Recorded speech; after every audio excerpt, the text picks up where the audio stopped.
A paz do Senhor, irmãos. Deus abençoe a sua vida, a nossa, no nome de Jesus. Vamos continuar o estudo aqui do livro de Esdras, o capítulo 9, de 15 versículos, né? Glória a Deus, aleluia. Vamos falar aqui de dois temas nesse capítulo importante. Continuando falando aqui esse estudo maravilhoso, do versículo 1 ao 4, apostasia do povo, né? A gente entende isso pela palavra, que se lá naquela época isso aconteceu, irmãos, hoje está acontecendo com muito mais frequência, com uma dimensão ainda maior. E nós vamos ver isso aqui na palavra do Senhor, amém? Versículo 1. Acabadas, pois, dessas coisas, chegaram-se a mim os príncipes, dizendo: o povo de Israel, os sacerdotes, os levitas, não se têm separado dos povos desta terra, seguindo as abominações dos cananeus, dos heteus, dos ferezeus, dos jubiceus, dos amonitas, dos moabitas, dos egípcios, dos amorreus, porque tomaram das suas filhas para si, para seus filhos, e assim se misturou a linhagem santa com os povos dessa terra.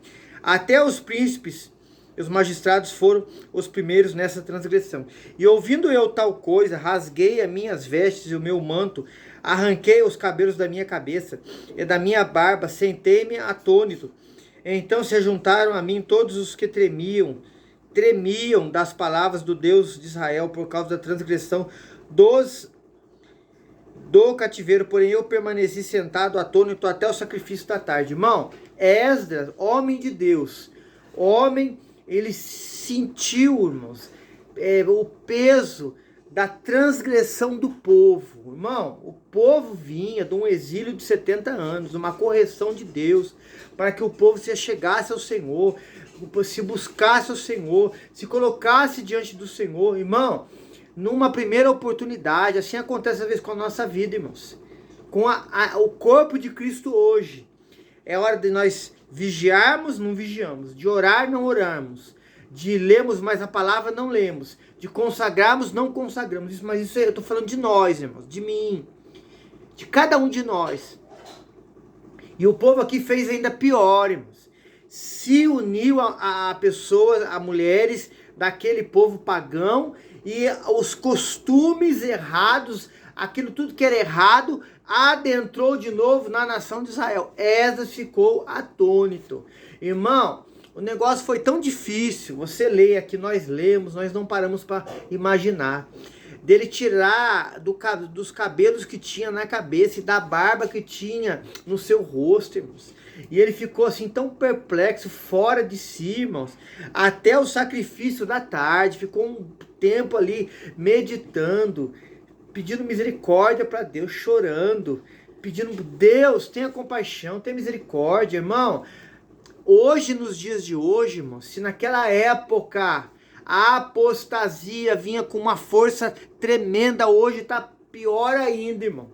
Hoje o povo está deixando Deus, deixando a palavra, usando a Bíblia para criar heresias, para alimentar o seu próprio ego. E isso está crescendo com uma proporção gigantesca, irmão. Mas o que tem que haver hoje, isso começando por mim, e na nossa vida, no corpo, nos líderes, é o que Esdras sentiu.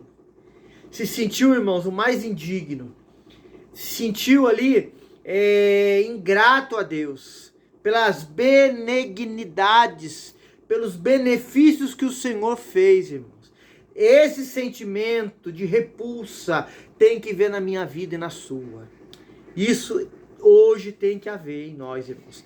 O versículo 5 em diante, até o 15, né, vai ter um outro título que fala assim, ó: Confissão de Esdras. E perto do sacrifício da tarde me levantei da minha aflição, havendo já rasgado as minhas vestes e o meu manto, me pus de joelhos e estendi as minhas mãos para o Senhor meu Deus. E disse: olha o que ele fala, o que ele conversa, o que ele dialoga, o que ele ora e fala com Deus. Isso serve de lição para nós, irmãos. E disse: meu Deus, estou confuso e envergonhado para levantar a ti a minha face, meu Deus, porque as nossas iniquidades se multiplicaram sobre a nossa cabeça, e a nossa culpa tem crescido até os céus. Desde os dias de nossos pais até o dia de hoje, estamos em grande culpa por causa das nossas iniquidades. Somos entregues, nós e nossos reis, os nossos sacerdotes, na mão dos reis das terras. à espada, ao cativeiro, ao roubo, à confissão do rosto, como hoje se vê. Agora, por um pequeno momento, se manifestou a graça da parte do Senhor. Os irmãos veem que nessa linguagem aqui, irmãos, está falando a palavra graça. Acredito que em outras linguagens, irmãos, talvez a sua aí não esteja essa palavra, mas nessa linguagem está. Quando fala no Velho Testamento de misericórdia, aqui, pode ser que seja a tradução sua aí, tá, é essa palavra graça aqui, para ficar bem explicado para nós, glória a Deus.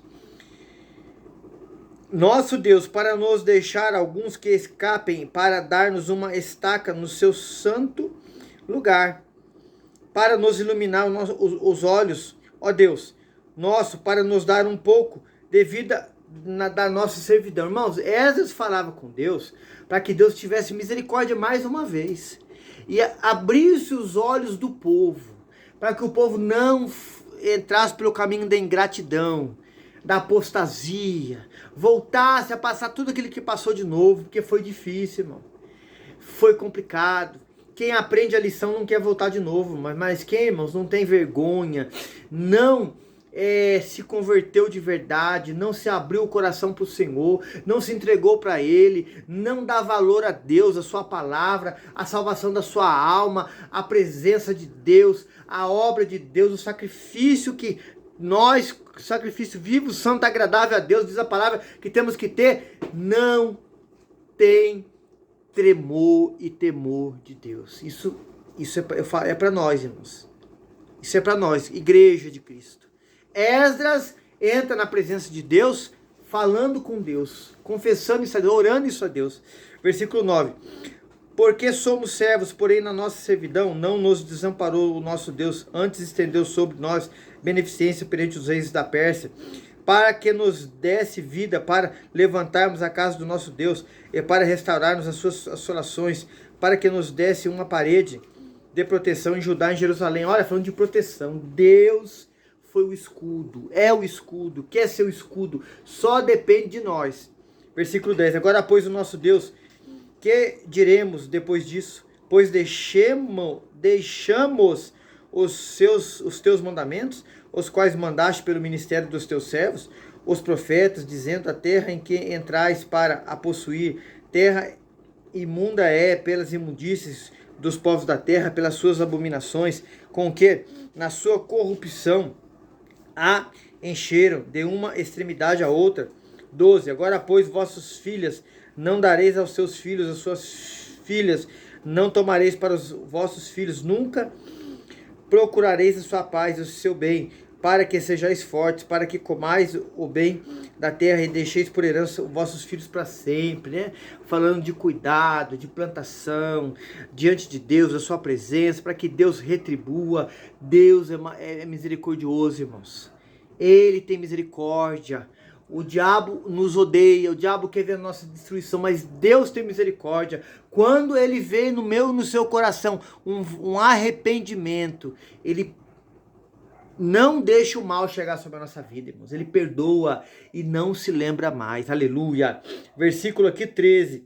E depois de tudo o que nos tem sucedido por causa das nossas más obras e da nossa grande culpa, porquanto tu, ó nosso Deus, impediste que fôssemos destruídos por causa da nossa iniquidade, ainda nos deste um remanescente como este.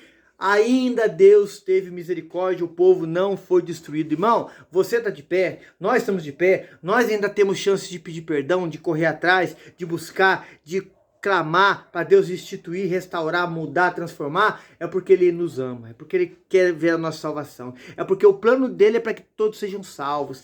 Queira isso, irmãos. Clame por isso, busque isso de toda a sua alma. Versículo 14. Tornaremos, pois, agora a violar os teus mandamentos e a aparentar-nos como os povos destas abominações? Não te indignarias tu, assim contra nós, até de todo nos consumir, até que nos ficasse remanescente, nem que escapasse? 15. Ah, Senhor Deus de Israel, justo és, pois escapamos como hoje se vê. Eis que estamos diante de ti, na nossa culpa, porque ninguém há que possa estar na tua presença por causa disso. Irmão, Esdras orou pelo povo, clamou pelo povo, reconheceu o mal que o povo estava fazendo e pediu misericórdia para Deus. Irmão, não, a causa não está perdida, a situação não está perdida, sua casa não está perdida, aquilo que você quer não está perdido. Entre agora na presença de Deus e peça misericórdia. Fala, mas eu errei de novo, fiz de novo, transgredi de novo. Deus tem misericórdia. Peça graça, peça força, peça ajuda, peça a proteção dele, peça que a mão dele esteja sobre você. Esdras fez isso pelo povo ingrato, irmãos. E interessante que aqui no capítulo 9, começou pelos líderes do povo, irmão. A Bíblia fala que temos que olhar para Cristo, que é o nosso autor e consumador da fé. Quando olhamos para ele, fixamos nele a nossa fé, irmãos, nós temos vitória. A igreja tem vitória, sua casa tem vitória, nossa vida tem vitória, porque Deus opera em nós o querer efetuar pela sua bondade e misericórdia. Amém, irmãos? Que o Senhor te abençoe e te guarde. Capítulo 9 de Esdras encerrado. Irmãos, nos ajude aí a divulgar, a pregar, a elevar essa palavra a pessoas que não conhecem, estão afastadas, não conhecem o Senhor, os grupos aí. Compartilhe, ajude-nos, irmãos, se inscrevendo no canal, deixando o joinha. Isso tudo, irmãos, para a glória e para a honra do nosso Deus. Amém? A paz do Senhor Jesus.